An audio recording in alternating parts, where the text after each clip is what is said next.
Assalamualaikum warahmatullahi wabarakatuh. Oke, terus ini masih panjang. Tugas hidup yang paling utama apa? Belajar. Mengenali diri. Kenapa orang tadi bisa sedahsyat itu mengelaborasi dirinya, memahami alam? Ya belajar. Tansah anglampai dados muriting agesang. Senantiasa menjalani hidup jadi muridnya kehidupan. Gurunya siapa? Kehidupan. Itu berarti orang yang aktif membaca. Alam sekitar, kehidupanmu, lingkunganmu. Jadi tansah anglampai dados muriting agesang.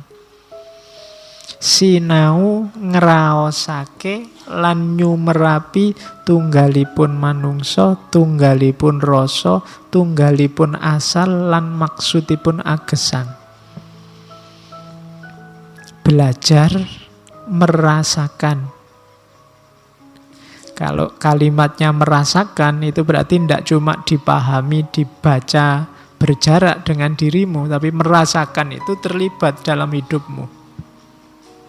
Jadi ngraosake lan nyumerapi tunggalipun manungsa, bahwa manusia itu satu. Tunggalipun rasa, rasa juga satu, rasa itu satu. Tunggalipun asal, kita berasal dari hal yang sama. Asal kita sama. Lan maksudipun agesang. Dan tujuan hidup kita pada akhirnya sama.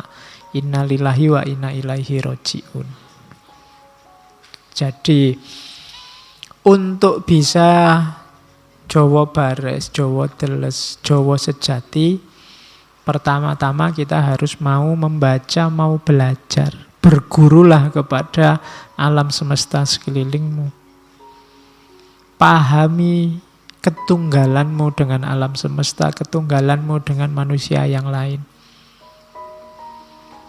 Murid gurune pribadi, guru murite pribadi, pamulangane sengsarane sesami, ganjarane ayu lan arume sesami. Yang jadi murid dirimu sendiri, yang jadi guru dirimu sendiri. Murid juga guru, guru juga murid. Pelajarannya apa? Penderitaan sesama. Bacalah sekelilingmu, banyak penderitaan, banyak kesengsaraan. Itu harus kamu baca. Kalau kamu bisa membaca itu kan tadi ngraosake lan nyumerapi. Tidak cuma berjarak tapi juga ikut merasakan. Maka selanjutnya akan lahir keindahan hidup bersama. Jadi yang pertama, jadilah muridnya kehidupan. Belajarlah merasa jadi bagian dari alam, bagian dari lingkungan, bagian dari rasa semua manusia. Jadikan dirimu murid sekaligus guru. Guru berarti ajari dirimu, murid berarti belajarlah dari dirimu. Kemudian baca di sekelilingmu banyak sekali penderitaan-penderitaan. Dan itu semua tugasmu, wujudkan hidup yang indah bersama yang lain. Kalimatnya luar biasa. Pengendalian diri. Dan pengenalan diri. Terus, ini ceritanya masih panjang. Nah, tadi kan jalannya. Belajar. Sekarang tujuannya kemana? Ngawulo dateng kawulaning Gusti lan memayu hayuning urip tanpa pamrih, tanpa ajrih, jejeg mantep mawi pasrah. Sebab payung kula Gusti kula, tameng kula inggih Gusti kula. Apa sih tujuan hidup kita? Tujuan hidup kita, katanya Sosrokartono, tujuan hidupku itu mengabdi kepada hamba Tuhan. Nah, ini kamu kan selama ini hambanya hilang. Ini berarti apa? Ini tujuan hidup kita sebagai khalifah. Selama ini kalian bilang mengabdi itu kan selalu yang vertikal. Iya sih, kalau itu ibadah iya. Tapi ada yang lebih penting apa? Ngawulo dating kawulone Gusti. Abdikan hidupmu untuk sesama, untuk lingkunganmu, untuk alam semesta. Jadi ngawulo dateng kawulone Gusti. Tujuannya apa? Memayu hayuning urip. Hidup ini indah. Ayo dibuat lebih indah lagi, jangan malah dirusak. Yang banyak dilakukan orang hari ini, hidup ini indah tapi didegradasi oleh manusia. Kita tidak memayu hayuning bawono. Seandainya ada pembagian rapot, itu mungkin ya rapotnya banyak merahnya itu manusia. Tidak menjalankan tugas sesuai yang diperintahkan. Kita tidak memayu hayuning urip. Lakukan tadi ngawulo dateng kawuloning Gusti lan memayu hayuning urip tanpa pamrih, tanpa takut. Tegakkan dirimu dan mantaplah. Setelah itu pasrahkan semua pada Allah. Pasrah jadi kuncinya. Kalau Allahnya hilang, susah kamu tanpa pamrih, susah kamu tidak takut, susah kamu mantap. Cara untuk bisa tanpa pamrih, tanpa takut dan mantap adalah bersandar pada Allah. Pokoknya andalkan hanya Allah saja. Sebab payung kulo Gusti kulo. Yang melindungi aku adalah Tuhanku. Yang jadi perisaiku adalah Tuhanku. Katanya Sosrokartono. Kalau kamu bisa, kamu paham kalimat ini, cuma menghayatinya dalam hidup insya Allah belum. Ya kayak saya juga insya Allah juga belum. Kita belajar bareng-bareng. Jadi hiduplah untuk mengabdi demi alam semesta yang lebih indah. Buang semua pamrih, buang semua ketakutan. Mantapkan diri di situ, tidak usah terlalu panjang mikir, kuncinya cuma satu, pasrahkan pada Allah. Allah yang melindungimu, Allah yang menamengimu, Allah yang menuntunmu. Kalau kamu sudah nyampe di level ini, jiwamu mutmainnah. Tidak terburu-buru oleh apa-apa lagi.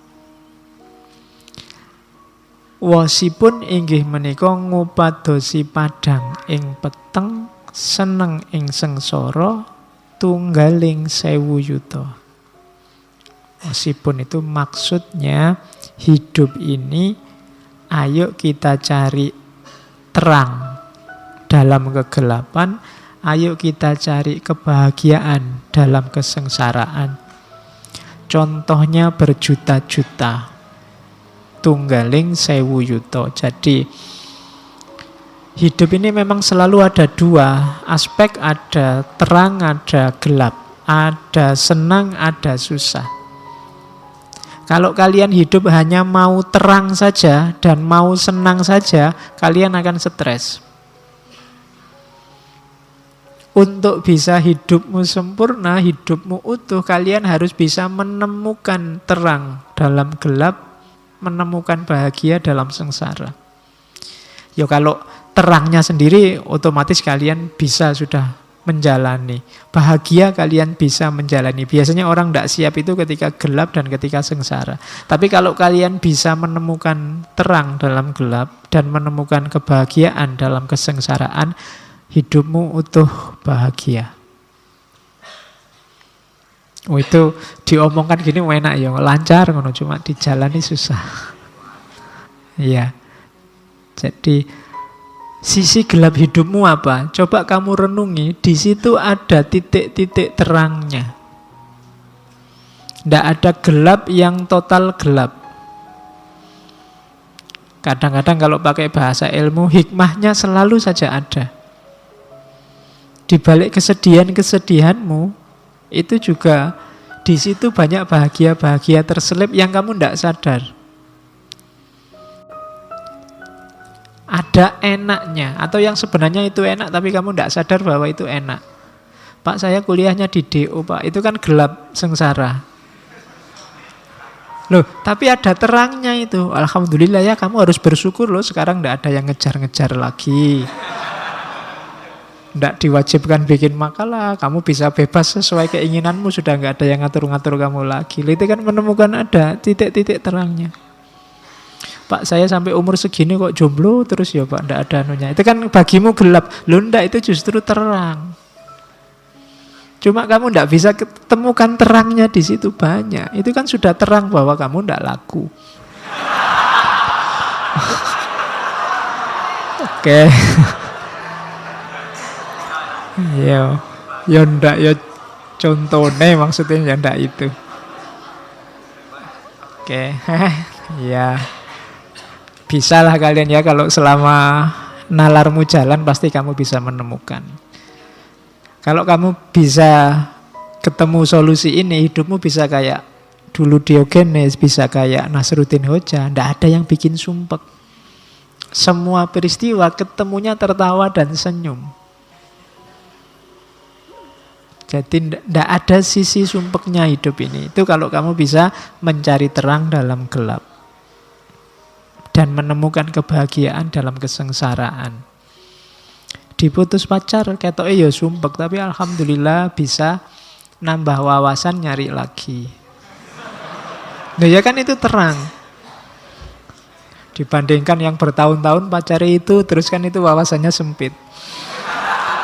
Tapi kalau banyak wawasannya luas. Nah, itu menemukan terang dalam gelap. Oke, untuk malam hari ini saya cukupkan sekian dulu. Mohon maaf kalau ada yang kurang berkenan, mungkin 1-2 kekurangan apa, mohon dimaklumi. Kalau ada kekhilafan, kealpaan yang teman-teman ngerti benernya seperti apa, ya silahkan disampaikan. Kurang lebihnya mohon maaf. Wallahul muwaffiq, wallahu a'lam bissawab. Wassalamualaikum warahmatullahi wabarakatuh.